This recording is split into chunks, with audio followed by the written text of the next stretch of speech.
Hello, hello. Dito na naman tayo sa aming mushroom building. Good morning, good morning. Ito po, ipapakita ko po sa inyo ang aming mga pangunahing gamit sa paggawa ng oyster mushroom. Ang aming ginagamit ay dayami. Dayami po sa palay. Ito po nakalagay sa sako. Ito po, yan. Yan po ang dayami ng palay. Yan, kung malapit po sa inyo ang mga basakan na pinag-anihan, pwede nyo po hingiin para magamit sa paggawa ng mushroom. At ang kasamang dayami ay ang kusot, soda. Ito po, yan. Ito po ang soda. Soda na nanggagaling sa mga furniture. Okay, ito po. Ipapakita ko po sa inyo aming ginawa. Ito po ay nalaga na po ito, na-steam. Na-steam na po ito. Yan, mamaya itatanim na po yan. At ang nilaga namin kahapon ay ipapakita ko sa inyo. Labas tayo.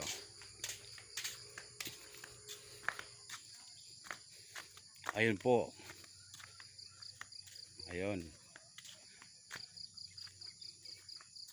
Ito po ang aming ginawa. Yan, nakikita nyo po yung drum. Ito po ang una namin ginamit, subalit nabutas. Gumawa ako ng bagong salangan. Ito po siya, ito. Ganyan po. Yan.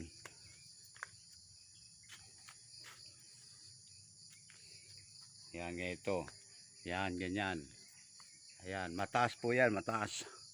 Ay lumalaman po siya ng sobra 100.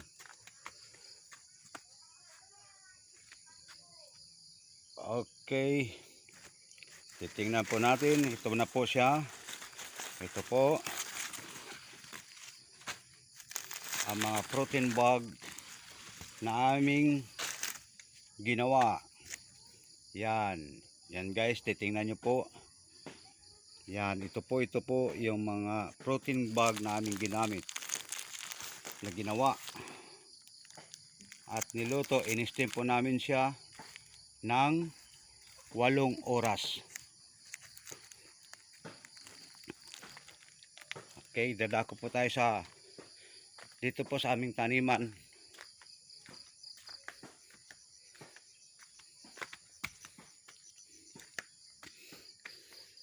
Ito na.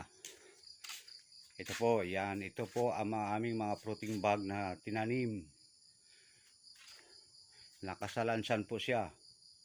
Yan. Yan, nagbubunga na po. Yan, ito po, yan ang aming ginawa. Yan, makikita nyo po yan. Yan. Yan po. Ang aming ginawa. Harvestin na po ito mamaya. Yan.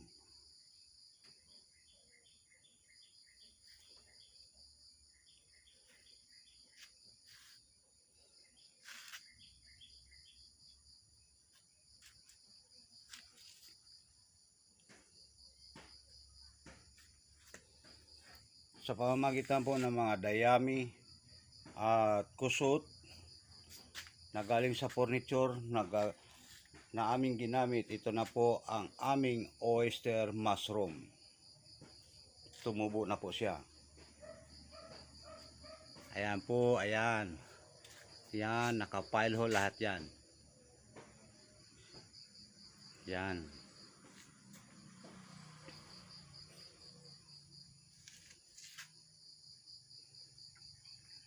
Ito po ang aming binhi na ginagamit. Ito. Siya. Yan. Yan, ito po.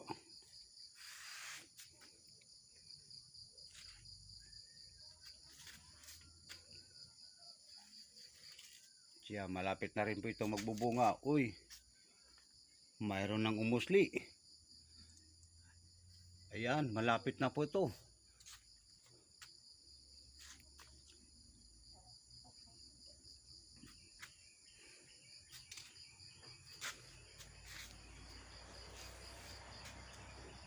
Mamaya po ay magtatanim na naman kami ng aming nilaga kahapon na fruiting bag.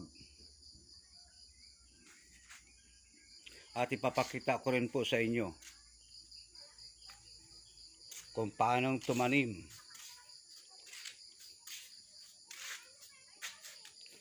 ng mushroom sa pamamagitan po ng mga materials na aming ginagamit. Madali nyo po siyang matutunan kung paanong tumanim ng mushroom, kung paano mag-culture ng mushroom.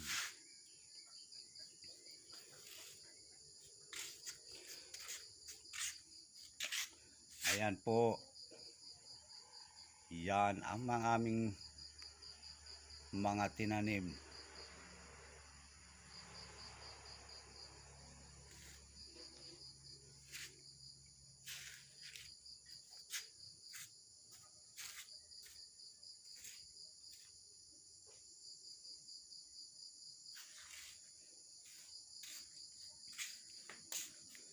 Ayun po sa labas yung aming lagaan.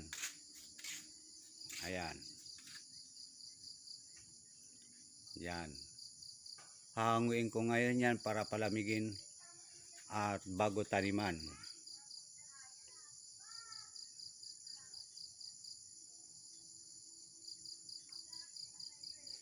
Kaya kung sino man ang interesado matuto magtanim ng mushroom, madali lang po siya. Madali lang. Kinakailangan lang tiyaga, hirap para magkaroon ng biyaya.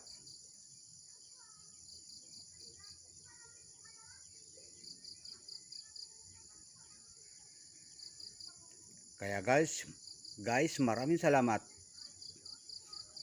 sa inyong panonood na mga binigay ko na mga tip para sa inyo. Kung sino man ang interesado ay magagawa po ninyo.